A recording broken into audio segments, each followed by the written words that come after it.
Shrewsbury Museum and Art Gallery. If you want to see more of it, keep watching Third Rate Content.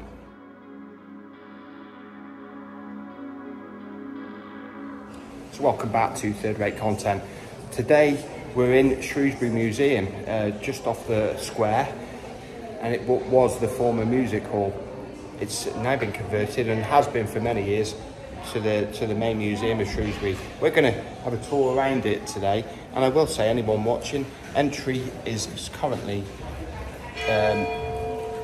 free, so visit it at your leisure if you're in the area. But for now, buckle up and I'll see you out here or in here. Yeah, we're just going into the space exhibit now. Have a bit of a look at it, see what's going on. As we walk into the museum, we've got this exhibit, all these exhibits to do with the Saturn rocket program and the space program, but this one's all the Saturn, which was developed by mostly German scientists led by Walter von Braun after the war, all part of Operation Paperclip. And of course, the Saturn project's culmination was Neil Armstrong walking. Yeah, and they definitely did go to the moon, I think. They brought back loads of moon rock. Maybe some of the shots might have been mocked up, maybe, for ease. But I do believe that the United States went to the moon late 60s, early 70s. When I mentioned Operation Paperclip, what I mean is after the war, directly after the war, the Americans and British and Russians all raced for, well, basically to bag the best scientists, and Walter von Braun and his boss in the Nazis science sort of department, SS science department, was Walter von Dornberger, were both sent to America to work and basically live a new life. It's all about exploration and humanity working together to conquer the stars. If you can actually do that, we'll find out. But that's what Kennedy thought. Yeah, future moon missions, they're all going to be about making the moon a stepping stone for more space missions. And I don't mind that.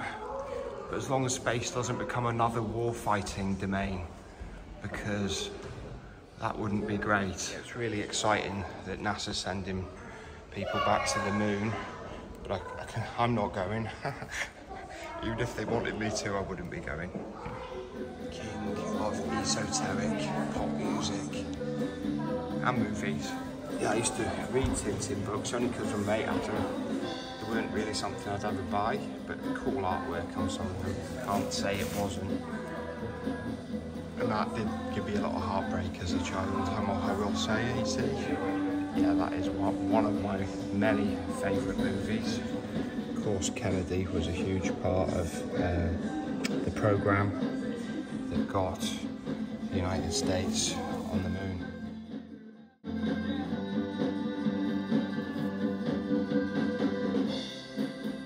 That's actual. Back to planet Earth.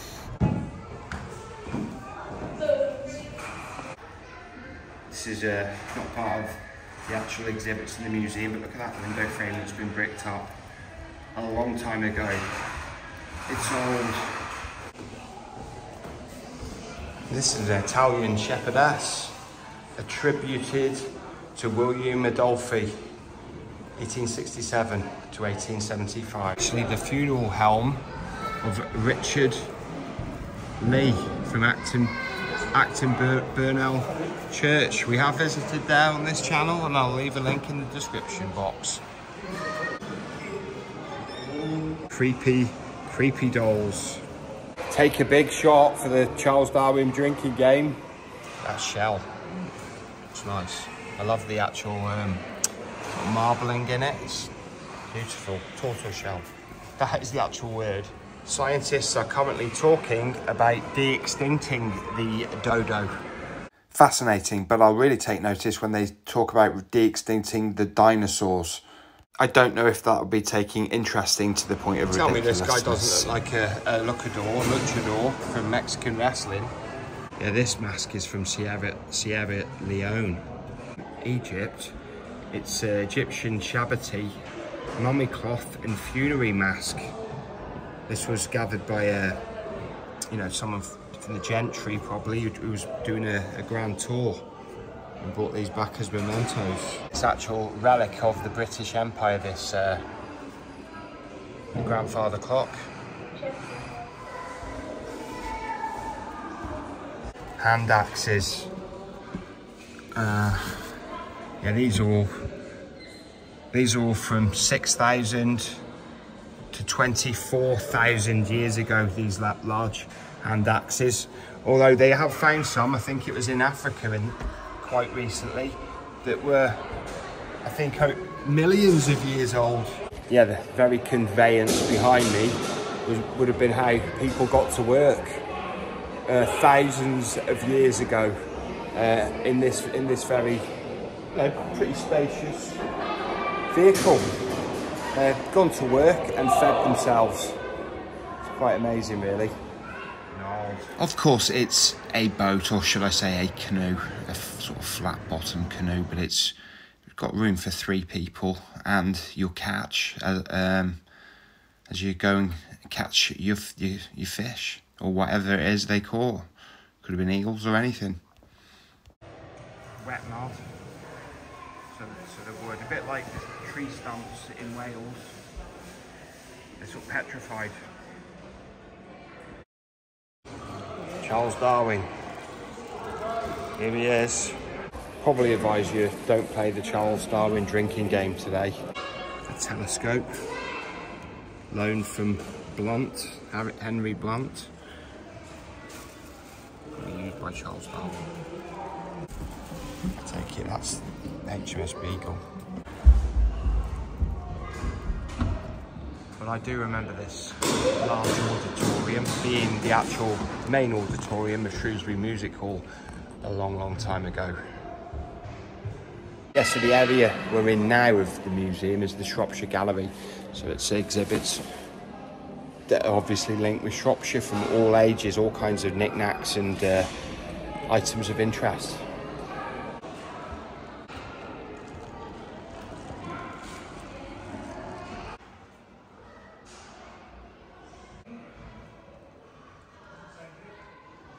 And that is one nice frame. This is a portrait of Old Parr by William Dobson, and it's of farm worker Thomas Parr from Alderbury in Shropshire, who was kind of like a Forrest Gump of his day. He met King Charles I and was painted by Rubens and Van Dyck. He claims to all this fame was his great age.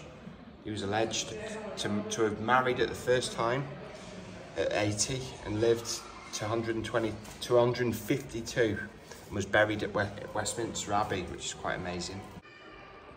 Yeah, Shrewsbury became a town of mirth in the years following the Civil Wars, less dependent on the drapers, and lots of luxury industries popped up, watchmakers,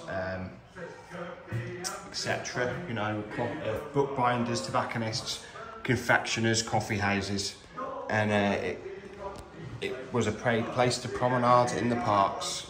And here we have Turner-esque skies though. Admiral John Benbow, he hasn't got his chest armour on here. The Oakley family, they lived at Pitchford Hall. Sir Francis and family. And a very handsome family they do make in their finery. Let's look at that lace detail on Lady Oakley. Here we are, the great monarch. He's definitely got that Stuart Chin. Yeah, great stonework. Yeah, the epitome of the fighting 17th century seaman, well, officer, admiral. It's Admiral Benbow, and this was made by Gemma Pearson in 2013. 1600 style flintlock. Wow. Authentic dress from the time of the English Civil War. obviously cannonballs and projectiles from that era. Look at that, masonry.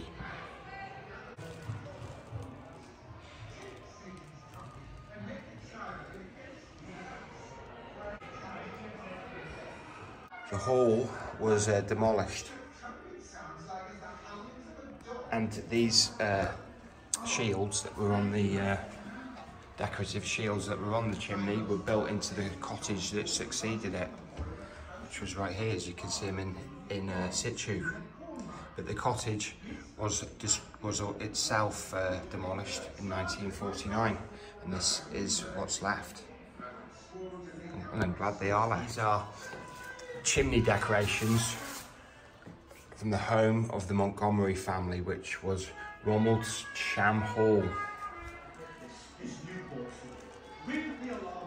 Call the police.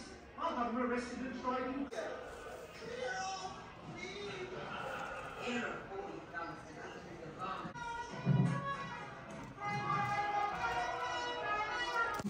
Yeah, so this pair of portraits were painted to mark the marriage of Thomas Jones and Sarah Ballard in 1615. Yeah, all this is what remains, is the gable end of Lloyd's mansion.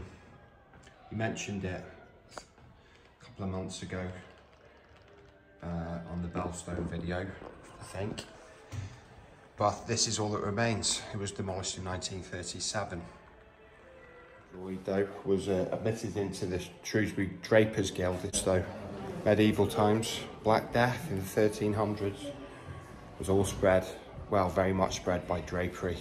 The fleas got on the stuff coming from the Netherlands, and the Black Death spread and killed 40 to 60% of the population of that time.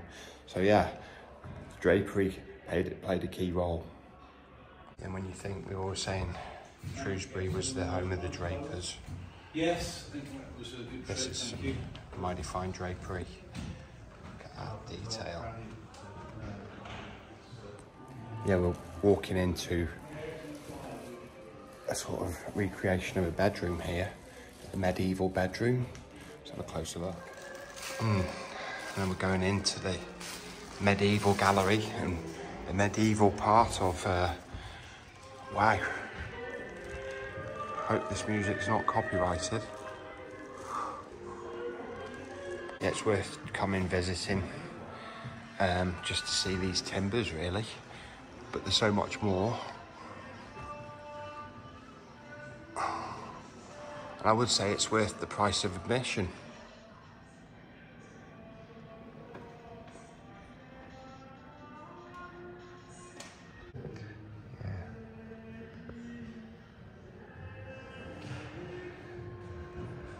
Key. That's not going to be opening any doors today. What you got here is just an assortment of like knickknacks and relics from some of the monastic houses of Shrewsbury. I think you can sort of see what they are. Floor tiles here from mosaic floor pattern. They're pretty beautiful. They are. Got a dragon there. I don't know if you can see that with the glare. Oh yeah, very nice. This is the Frankwell font, possibly a column base.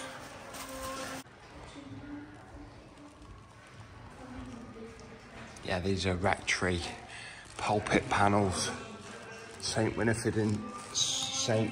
Bueno. I think these are the ones from the rectory pulpit in Abbey Foregate. We have showed you that on third rate content quite a while ago.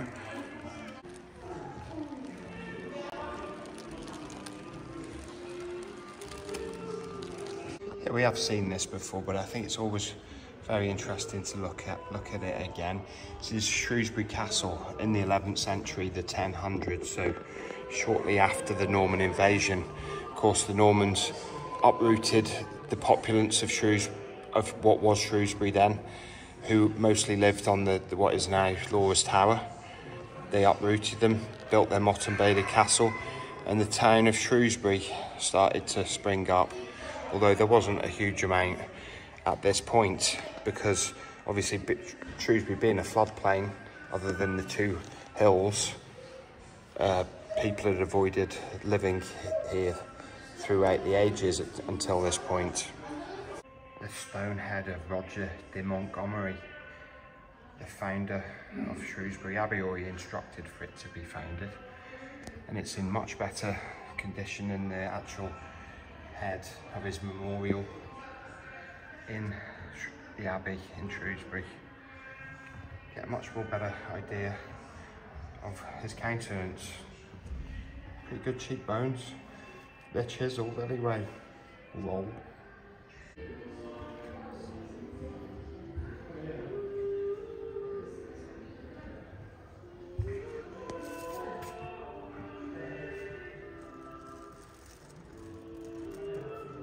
Yeah, this is the Ree Brook, just coming into the River Severn. Coleham Head here in the village of Coleham. Again, we featured this on Third Rate Content. I'll leave a link to all these in the description box. So, and what is now Abbey Foregate here, and what was Abbey Foregate then?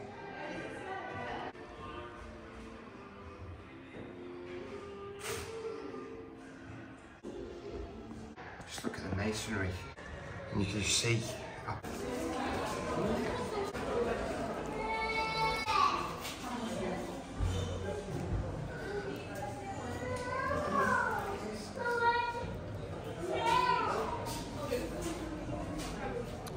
So thank you for watching to the end of today's Third Rate Content.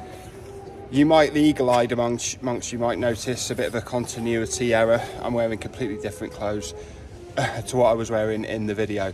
And the reason for that is I forgot to do an outro when I shot the video some months previously to when I shot this outro. But I spotted it when I was editing it. So I thought, why not come down and shoot an outro? So anyway, thank you for watching to the end. Hope you enjoyed. And don't forget, every Sunday, Third Rate Content at lunchtime. And the summer break only regards to Third Rate Thursday, the weekly on the spot released show we do once a week. It's just off for August. The rest of the programme continues as normal, Sunday lunchtimes.